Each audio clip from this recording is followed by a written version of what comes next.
नमस्कार, मी गोविंद कुलकर्णी. संवादिनी वादनाचे महत्त्व.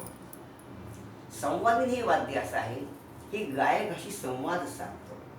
त्यामुळे हे लहान खेड्यापासून अगदी मोठमोठ्या शहरामध्ये भजनापासून शास्त्रीय संगीताच्या मैफिलीमध्ये मानाचं स्थान असणारं हे वाद्य आहे. आता अनेक लोक पेटी वाजवतात.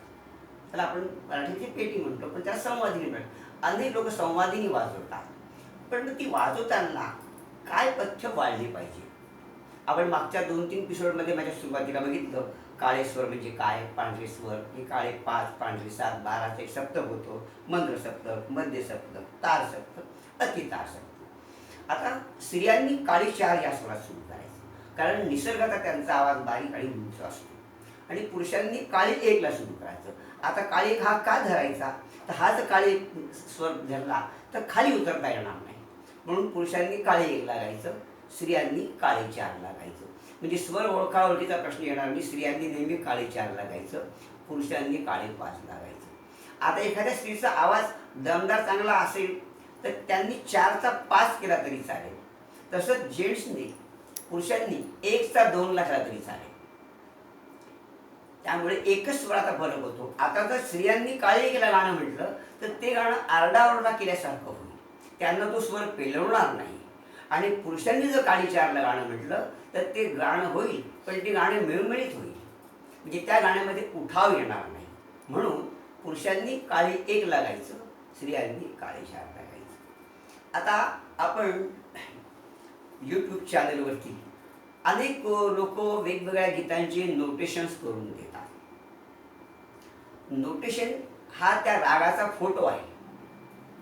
प्रत्यक्ष व्यक्ती पाहणं आणि बांधले नोटेशन वाजवणं याच्यामध्ये खूप फरक आहे.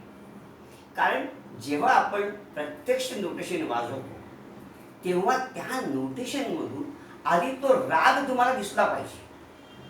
नुसतेच बटणं दाबल्यासारखं नोटेशन ऐकायला येतं तसं न होता आपल्याला तो राग त्यातनं कळला पाहिजे की अरे हे भिंपलास रागातलं राग आहे. ते वाजवताना तुमच्या वादनामध्ये सफाई पाहिजे. दुसरी गोष्ट, तुमची पेटी त्या गाण्याप्रमाणे बोलली पाहिजे.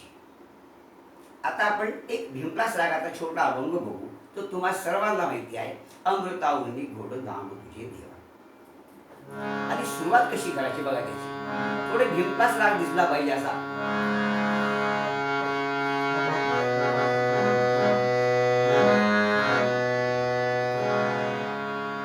याला स्वर संवाद म्हणतात. बघा षड्ज पंचम कसा आलाय बघा.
शेवटच्या कडव्यामध्ये तुमच्या कल्पकतेला वाव आहे, तुम्ही त्यात थोडं मिश्रण करू शकता.